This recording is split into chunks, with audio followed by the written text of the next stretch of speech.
दिमाग में अश्लीलता के विचार आते हैं, जिस वजह से काम करने पर पूरा ध्यान नहीं लगता। मन को कैसे अपने काबू में कर अपने काम पर लगाना है, इस बात का ज्ञान आज की गौतम बुद्ध की कहानी आपको जरूर देगी। तो दोस्तों, इस वीडियो को एक लाइक कर देना। और कहानी की शुरुआत कुछ इस प्रकार होती है। जीवन में सब्र का महत्व। यह कहानी बहुत ही पुरानी है।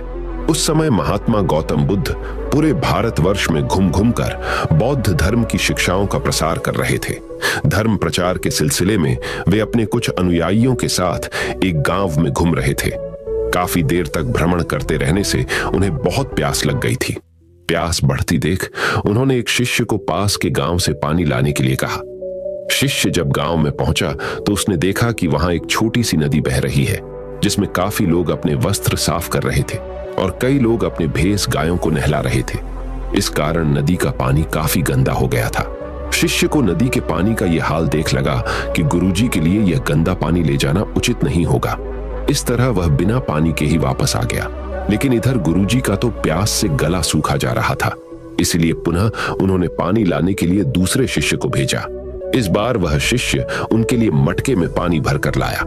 यह देख महात्मा बुद्ध थोड़ा आश्चर्यचकित हुए। उन्होंने शिष्य से पूछा, गांव में बहने वाली नदी का पानी तो गंदा था, फिर यह पानी कहां से लाए? शिष्य बोला, हाँ गुरुजी, उस नदी का जल सही में बहुत गंदा था, परंतु जब सभी अपना कार्य खत्म करके चले गए तब मैंने कुछ देर वहां ठहर कर पानी में मिली। मिट्टी के नदी के तल में बैठने का इंतजार किया। जब मिट्टी नीचे बैठ गई तो पानी साफ हो गया। वही पानी में से यह पानी मैं आपके लिए लाया हूं। महात्मा बुद्ध शिष्य का यह उत्तर सुनकर बहुत खुश हुए तथा अन्य शिष्यों को एक शिक्षा दी कि हमारा जीवन भी नदी के जल जैसा ही है। जीवन में अच्छे कर्म करते रहने से यह हमेशा शुद्ध बना रहता है, परंतु अनेकों बार जीवन में ऐसे भी क्षण आते हैं जब हमारा जीवन दुख और समस्याओं से घिर जाता है। ऐसी अवस्था में जीवन समान यह पानी भी गंदा लगने लगता है।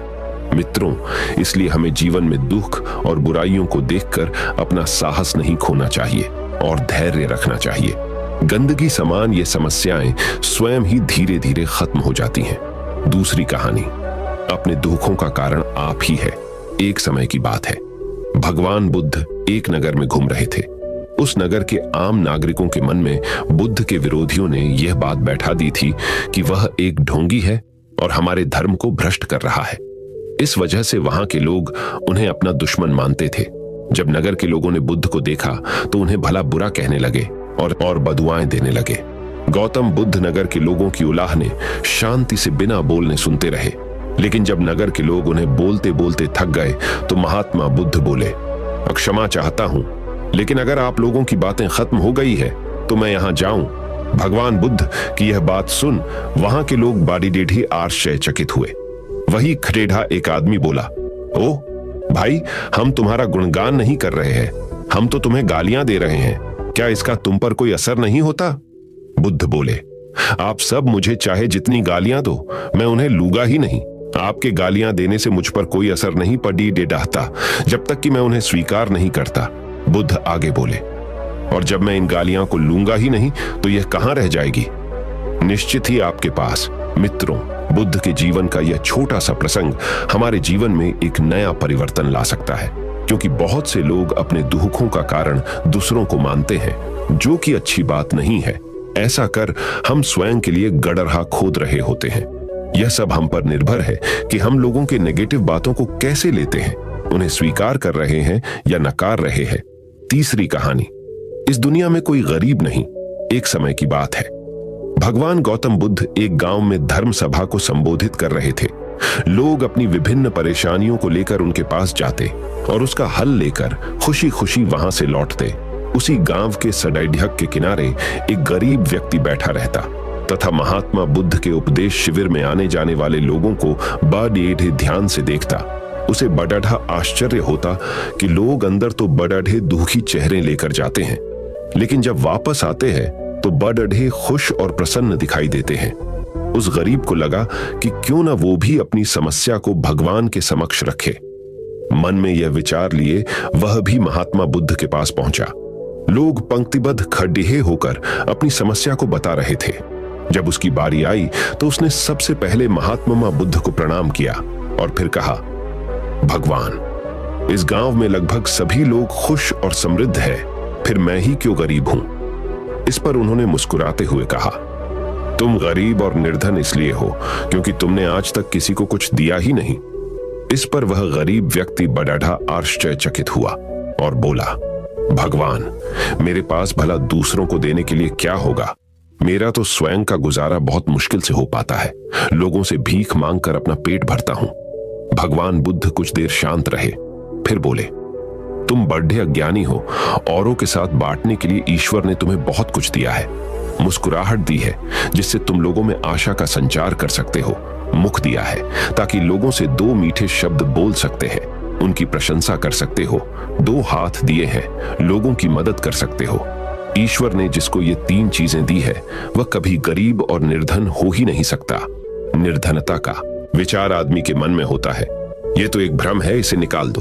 कभी भी मन में निर्धनता का भाव उत्पन्न न होने दो। गरीबी अपने आप दूर हो जाएगी।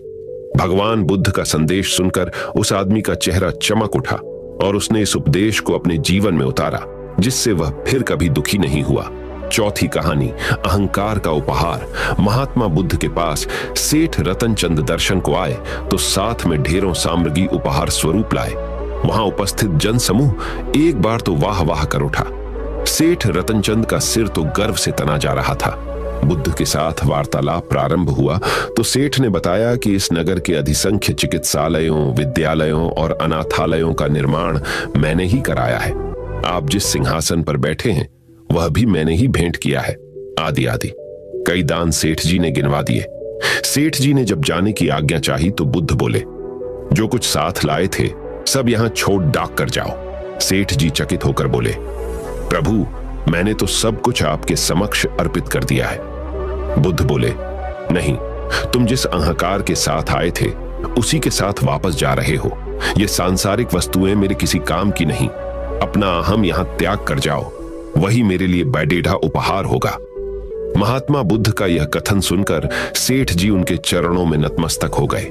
भीतर समाया हुआ सारा अहंकार अश्रु बनकर बुद्ध के चरणों को धो रहा था। पांचवी कहानी, महत्वपूर्ण दान। भगवान बुद्ध एक पेड़क के नीचे चबूतरे पर बैठे हुए थे। हर भक्त की भेंट स्वीकार कर रहे थे। तभी एक वृद्ध महिला आई। उसने कांपती आवाज में कहा, भगवान, मैं बहुत गरीब हूं। मेरे पास आपको भेंट देने के लिए कुछ भी नहीं है। हाँ, आज एक आम मिला है। मैं इसे आधा खा चुकी थी। तभी पता चला कि तथागत आज दान ग्रहण करेंगे। अतः मैं यह आम आपके चरणों में भेंट करने आई हूं। कृपा कर इसे स्वीकार करें। गौतम बुद्ध ने अपनी अंजुरी में वह आधा आम प्रेम और श्रद्धा से रख दिया, मानो कोई बड़ेढ़ा रत्न हो। वृद्धा संतुष्ट भाव से लौट गई। वहां उपस्थित राजा यह देखकर चकित रह गया। उसे समझ नहीं आया कि भगवान बुद्ध वृद्धा का जूठा आम प्राप्त करने के लिए आसन छोड़कर नीचे तक हाथ पसार कर क्यों आए। पूछा, भगवान, इस वृद्ध में और इसकी भेंट में क्या ऐसी विशेषता है? बुद्ध मुस्कुराकर बोले, राजन, इस वृद्धा ने अपनी संपूर्ण संचित पूंजी मुझे भेंट कर दी, जबकि आप लोगों ने अपनी संपूर्ण संपत्ति का केवल एक छोटा भाग ही मुझे भेंट किया है। दान के अहंकार में डूबे हुए बग्घी पर चढ़कर आए हो। वृद्धा के मुख पर कितनी करुणा और कितनी नम्रता थी। युगों युगों के बाद ऐसा दान मिलता है। अंतिम और महत्वपूर्ण छठी कहानी। एक बार की बात है, एक लड़का था। उसका नाम सबल था, जो नगर में रहता था। वह अपने जीवन से बहुत निराश था। उसकी निराशा का कारण यह था कि वह अब तक अपने जीवन में कुछ नहीं कर रहा था। उसके माता पिता उसे ताने मारते थे कि आपके सभी मित्र कुछ न कुछ कर रहे हैं। उसे यह बताने में भी शर्म आ रही थी। वह कुछ नहीं कर रहा था। धीरे धीरे उसने रिश्तेदारों से मिलना जुलना कम कर दिया और लोगों से मिलना भी बंद कर दिया। वह ज्यादातर समय घर पर ही रहता है। वह अकेला रोता है और भगवान को कोसता है और अपनी किस्मत को दोष देता है। अब उसे अपना जीवन बोझ लगने लगा था। कभी कभी वह सोचता कि कब वह कुछ करने के योग्य बनेगा, और फिर वह सोचता कि जिंदा रहने से अच्छा मर जाना है। एक दिन वह अपने नगर की एक गली से गुजर रहा था। तभी उसने देखा कि एक उपदेशक दुखक और परेशानियों पर उपदेश दे रहा है। वह भी उसी भीड़ में सबसे पीछे बैठ गया और गुरु के प्रवचन सुनने लगा। उपदेशक कह रहा था, दुख एक शिक्षक की तरह है जो हमें जीवन की सच्चाई दिखाता है और हमें जीने का सही तरीका सिखाता है। आप चाहें तो जिंदगी जीना भी सीख सकते हैं। गुरुजी उपदेश दे रहे थे कि तुम चाहो तो कुछ भी हासिल कर सकते हो और अगर चाहो तो एक कोने में बैठकर रो सकते हो। इन सभी बातों को सबल ध्यान से सुन रहा था, लेकिन शिक्षक की यह बातें पसंद नहीं आई। उसने खड़े होकर कहा कि कुछ भी सिखाने से दुख दूर नहीं होता, इसमें केवल दर्द होता है। दुख की पीड़ा अनंत है। ऐसा लगता है कि इसके बाद कुछ होने वाला नहीं है, इससे कुछ भी फर्क नहीं पड़ता है, इसके सामने तो मौत भी छोटी लगती है। उपदेशक ने कहा, फिर तुम्हारा दुख क्या है? सबल ने उसके सामने अपनी सारी व्यथा सुनाई और पूछा, मेरे दुख का कोई उपाय है तुम्हारे पास? यह सुनकर शिक्षक मुस्कुराए और बोले, तुम उस दिन मेरे पास आओ जब आपके जीवन में वास्तविक दर्द हो, मैं आपकी समस्या का समाधान अवश्य करूंगा। यह कहकर गुरु वहां से चला गया। सबल ने सोचा, कहीं मेरा दुख नकली तो नहीं है? क्या मैं जिस दर्द से गुजर रहा हूं वह नकली है? मेरा दुख कोई नहीं समझ सकता। जब मां बाप नहीं समझते तो गुरु क्या समझेगा? उनके दुखों से व्यथित होकर सबल ने एक फैसला लिया कि अब वह कुछ करेगा। सबल ने एक छोटा व्यवसाय शुरू किया, पर उसे सफलता नहीं मिल रही थी। लेकिन उसके घर वाले पूछते हैं कि क्या वह कुछ कोशिश कर रहा है। वह अपने व्यवसाय में लगा रहा और धीरे धीरे उन्हें सफलता मिलने लगी। फिर उसने गति पकड़ी और केवल 3 साल के अंदर ही वह एक बड़ा बिजनेसमैन बन गया। अब सबल के आसपास ऐसे कई लोग थे जो उसकी परवाह करते थे, जो उससे प्यार करते थे। अब उनके परिवार के सदस्य भी उसकी तारीफ करते नहीं थक रहे थे। दिन ब दिन उसके मित्रों की संख्या बढ़ती जा रही थी। अब वह अपनी जिंदगी से बहुत खुश था। उनके कुछ दोस्तों ने उन्हें सलाह दी कि जब आप एक बड़ा बिजनेसमैन बनकर बहुत खुश हैं, तो सोचिए आपको कितनी खुशी होगी अगर आप इस शहर और इस राज्य के सबसे बड़े बिजनेसमैन बन जाते हैं। कितने लोग आपसे जुड़ना चाहेंगे, आपकी कितनी बड़ी ख्याति होगी और स्वयं राजा भी आपसे दोस्ती करना चाहेंगे और जरूरत पड़ने पर ही आपसे पैसे उधार लेंगे। दोस्तों की यह बात सबल के मन में घर कर गई। अब वह और पैसे कमाने की कोशिश करने लगा, लेकिन उसे यह सब बहुत ही जल्दी चाहिए था। वह समय बर्बाद नहीं करना चाहता था। उनका अधिकांश समय इन चीजों को प्राप्त करने में जाने लगा, इसलिए वह ऐसे काम करने लगा जो सही नहीं था। उसने बड़ा उधार लेना शुरू कर दिया। उसके दोस्तों से पैसे की मात्रा और अधिक मुनाफा कमाने के लालच में वह अपने माल में मिलावट करने लगा।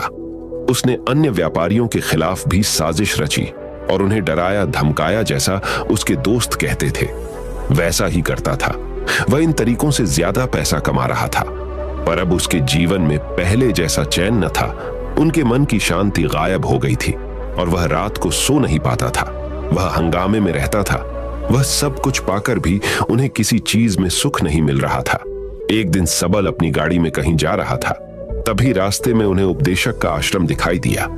वह रुका और गुरु के पास जाकर बोला, संत, आपने मुझे मेरे पास आने के लिए कहा था जब मेरे जीवन में सच्चा दुख आता है। अब मैं बहुत दुखी हूं कि मेरी नींद हराम हो गई है, मुझे कहीं भी शांति नहीं मिल रही है। इस प्रकार सबल ने अपनी सारी समस्याएं गुरु को बता दी। गुरु ने कहा, जब तुम पहली बार मुझसे मिलने आए थे तब भी तुम किसी दुख में थे। आपने उस दर्द से क्या सीखा? सबल ने कहा कि सिर्फ सोचने और चिंता करने से कुछ नहीं होता। आपकी दृष्टि को सच करने के लिए यह कार्रवाई करता है और सिर्फ काम करने से कुछ नहीं होता, परिणाम भी मिलना चाहिए।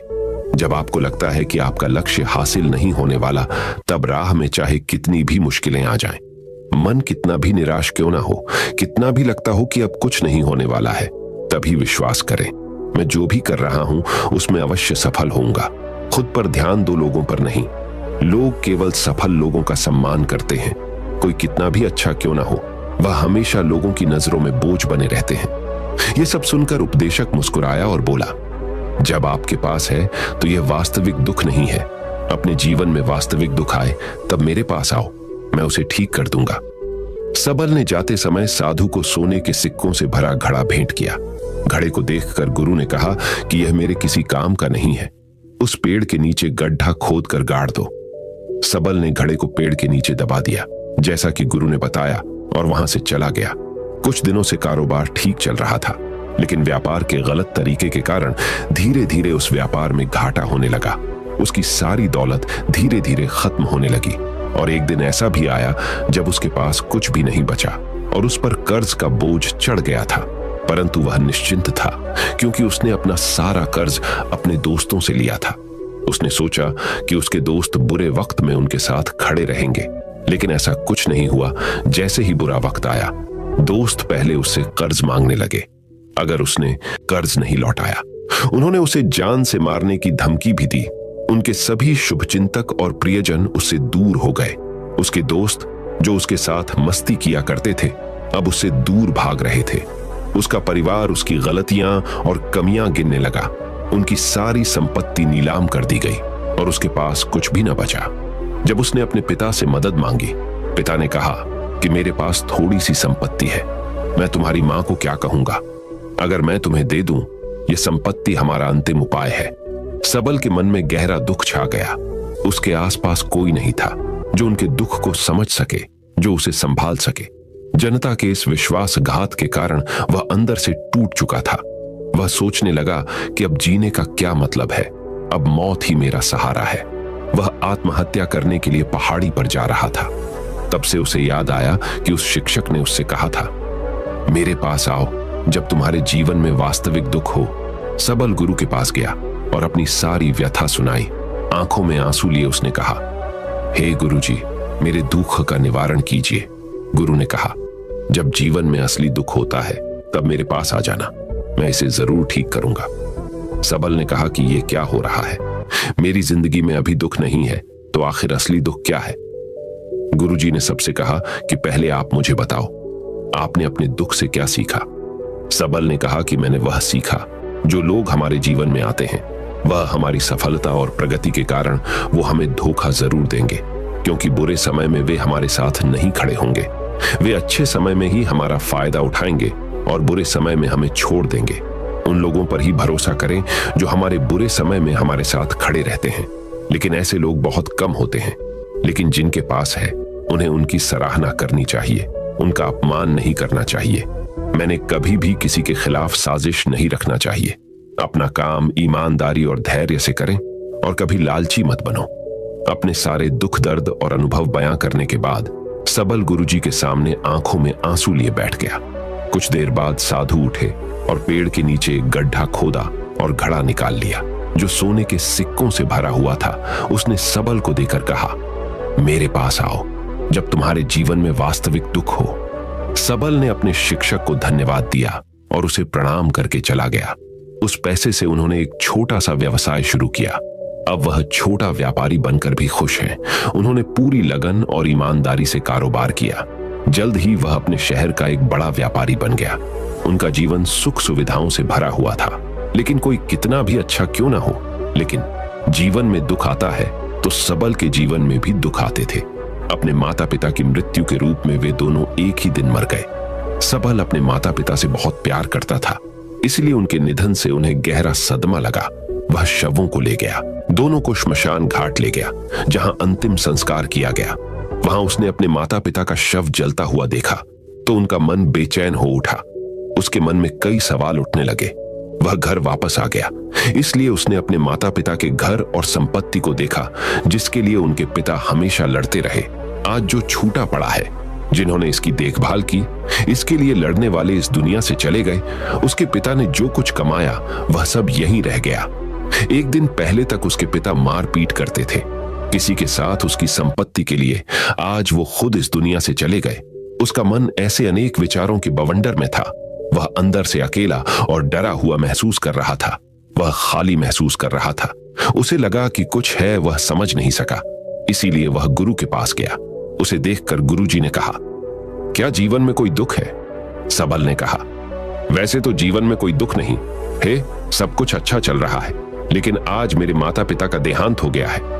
मैं इस घटना से बेहद दुखी और परेशान हूं। गुरुजी ने कहा, इसमें दुखी होने की क्या बात है? एक दिन सबके अपनों को मरना है। कोई ना कभी जिया है और ना कभी रहेगा। एक दिन तुझे भी मरना है।